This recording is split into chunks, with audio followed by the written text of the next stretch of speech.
Ravivez votre foi à travers les Écritures inspirées de Dieu. Voici votre lecture de méditation quotidienne.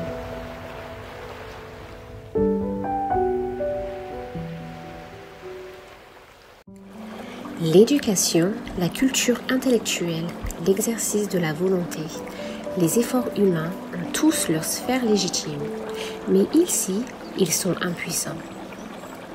Ils peuvent produire une certaine correction extérieure de la conduite.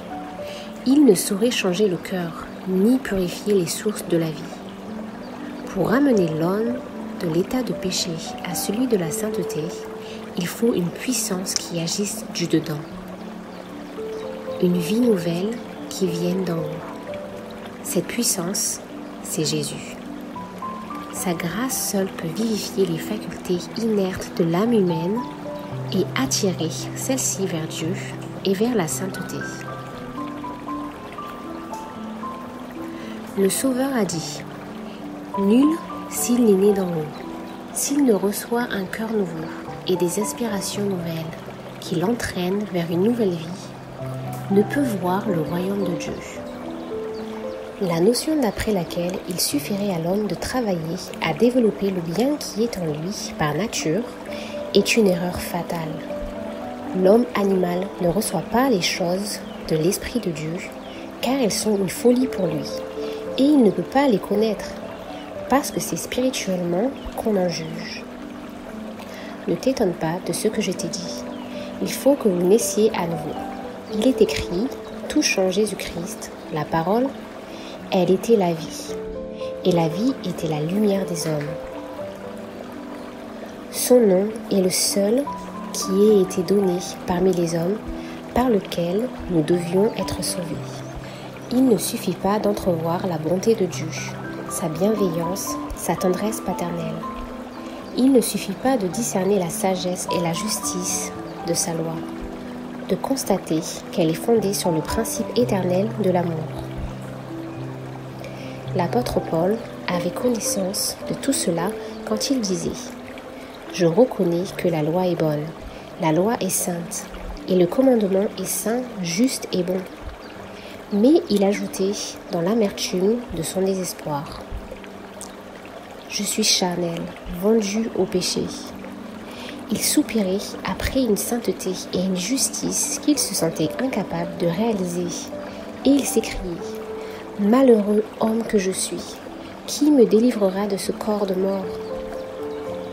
Tel est le cri qu'ont poussé en tout temps et en tout lieu les âmes écrasées par le sentiment du péché.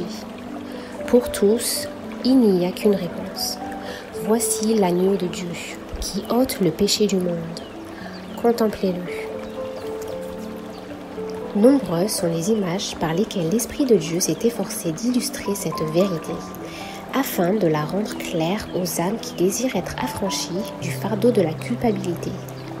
Jacob, après avoir trompé Ésaü, s'éloigna de la maison paternelle, accablé par le sentiment de sa faute, exilé et solitaire, banni loin de tout ce qui avait donné du prix à sa vie.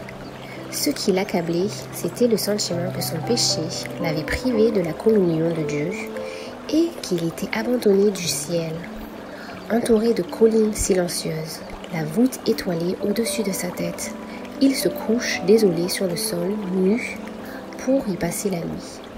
Pendant son sommeil, il voit une lumière étrange envahir la plaine. Sur lequel il repose, s'élève une vaste échelle nuageuse qui semble conduire à la porte même du ciel. Et sur cette échelle montent et descendent des anges de Dieu. Il écoute, et du milieu de la gloire céleste, la voix divine qui avait fait entendre un message de consolation et d'espérance. C'est ainsi que Jacob apprit à connaître ce qui répondait aux besoins et aux soupirs de son âme, un sauveur. Plein de joie et de reconnaissance, il vit le chemin par lequel il pouvait, lui, pécheur, retrouver la communion de Dieu. L'échelle mystique de sa vision représente Jésus, le seul intermédiaire entre Dieu et l'homme. Dans sa conversation avec Nathanaël, le Christ se servit de la même image. Vous verrez, dit-il, désormais le ciel ouvert et les anges de Dieu monter et descendre sur le Fils de l'homme. Par son apostasie, l'homme était séparé de Dieu. La terre avait divorcé avec le ciel. À travers l'espace qui les séparait, les communications étaient devenues impossibles.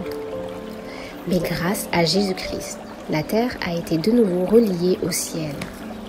Par ses mérites, le Sauveur a jeté un pont sur l'abîme creusé par le péché, de sorte que les anges peuvent communiquer avec l'homme. Par Jésus, l'homme déchu, faible et impuissant, a pu de nouveau avoir accès à la source de la puissance infinie.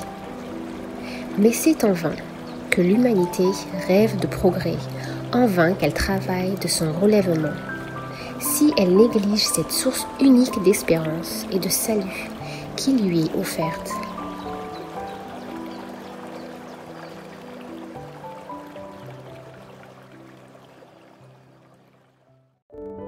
Merci pour votre écoute et rejoignez-nous demain pour la suite de notre lecture. Que Dieu vous bénisse.